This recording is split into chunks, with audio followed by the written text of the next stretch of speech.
नमस्कार, मैं नवीन जायसवाल 4 PM राजस्थान में आपका स्वागत है। आज इस वीडियो में हम 3 खबरों पर चर्चा करेंगे। पहली खबर है, केंद्र की ईडी के बाद अब राज्य सरकार की एसओजी भी पेपर लीक मामले में एक्टिव हो गई है।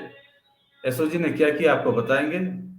दूसरी खबर में बात करेंगे, प्रियंका गांधी को किसका नोटिस मिला है और उनसे क्या जवाब मांगा गया है।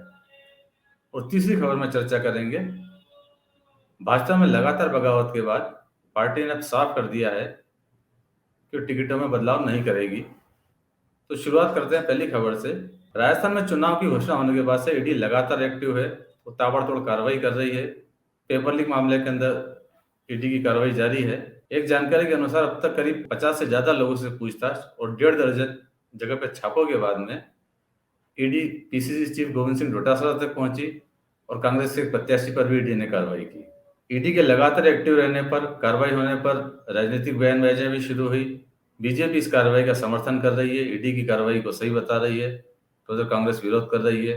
मुख्यमंत्री अशोक गहलोत तो कह रहे हैं कि अभी तो ईडी और आएगी, टिड्डी दल है, आएंगे। इस बीच में राज्य सरकार की एसओजी भी एक्टिव हो गई है। जिन मामलों में ईडी कार्रवाई कर रही है उसमें एसओजी भी कार्रवाई कर रही है। एसओजी ने आरपीएससी के पूर्व सदस्य बाबूलाल कटारा को, जो उदयपुर की सेंट्रल जेल में बंद है, प्रोडक्शन वारंट पर गिरफ्तार कर लिया है। एसओजी अब उनसे पूछताछ करेगी।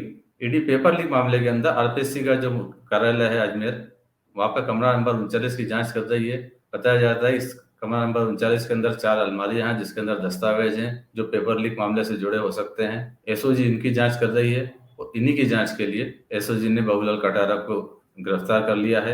यानी अब एक ही मामले के अंदर केंद्र की एजेंसी ईडी और स्टेट की एजेंसी एसओजी दोनों एक्टिव हुए हैं। चुनाव का समय है, एक बड़ा गंभीर मुद्दा है, प्रदेश के लाखों बेरोजगारों से, युवाओं के भविष्य से जुड़ा हुआ है। लेकिन जिस तरह से चुनाव के बीच में कार्रवाई हो रही है, इसको लेकर एक राजनीतिक नजरिए से भी देखा जा रहा है। पर फिलहाल दोनों एजेंसी एक्टिव है। दोनों एजेंसियां वही आरोपियों से पूछताछ करना चाहेंगी, वही दस्तावेजों की जांच करना चाहेंगी। फिलहाल अब दस्तावेज शायद एसओजी के पास चले जाएं और ईडी को वेट करना पड़े, वैसे दोनों को जरूरत होगी। बेहतर होगा कि ये दोनों एजेंसियों में तालमेल रहे तो जांच अच्छे से हो सकेगी।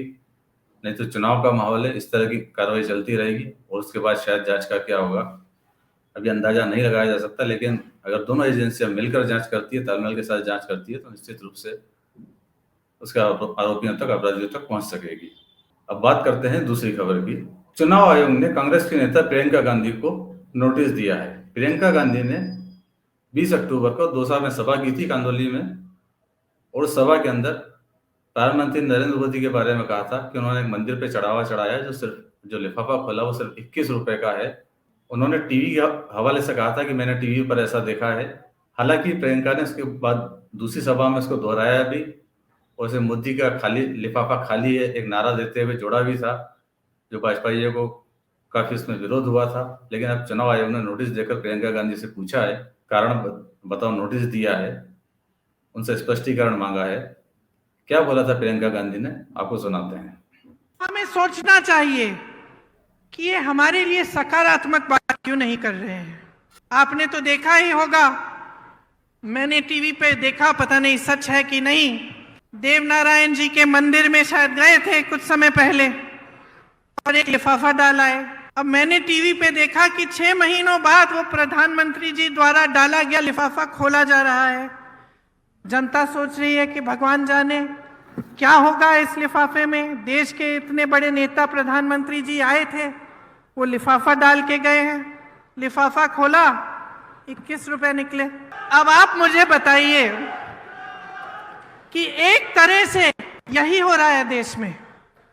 घोषणाएं बड़ी बड़ी, मंच पर खड़े होकर कैसे कैसे लिफाफे दिखाए जा रहे हैं आपको, और जब आप उन लिफाफों को खोलते हैं, जब चुनाव खत्म हो जाता है और बारी आती है कि काम करके दिखाओ, तो कुछ नहीं होता।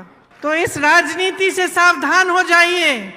ये ईआरसीपी का जो जुमला है जो आपको दिया गया, यही चीज थी ये। तो यही वो बयान है जिस पर प्रियंका गांधी को नोटिस मिला है। अब बात करते हैं तीसरी खबर की। कांग्रेस और बीजेपी दोनों अगली लिस्ट की तैयारी में लगी हुई है। कांग्रेस की तीसरी लिस्ट भी आ गई है 19 नामों की।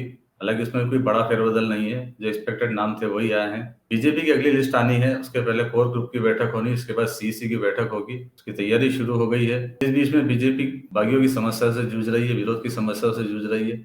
अभी तक जितने नाम बीजेपी ने घोषित किए उसमें करीब 2 दर्जन से ज्यादा सीटों पर विरोध चल रहा है। कुछ जगह पर विरोध बढ़ा भी है और बगावत किस स्तर तक आ गई है कि बगावत के ऐलान के बाद में प्रचार के कार्यालय भी खुलने शुरू हो गए।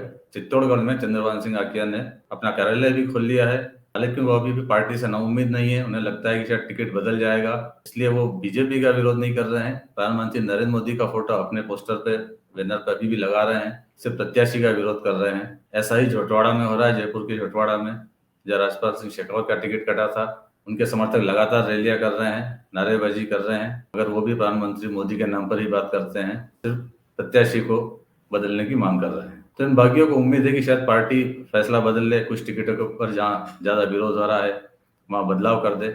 लेकिन अगली लिस्ट की तैयारी में जुटी बीजेपी को लगता है कि अगर अभी बदलाव किया तो आगे भी बदलाव करने पड़ेंगे, तो लिहाजा पार्टी ने साफ कर दिया है कि जो फैसले हो चुके हैं वो हो गए हैं, उन पर कोई बदलाव नहीं किया जाएगा। जाकर क्षेत्र में काम करें, पार्टी के लिए काम करें। प्रभारी अरुण सिंह ने इस मामले में साफ कर दिया है कि कोई भी बदलाव अब नहीं होगा।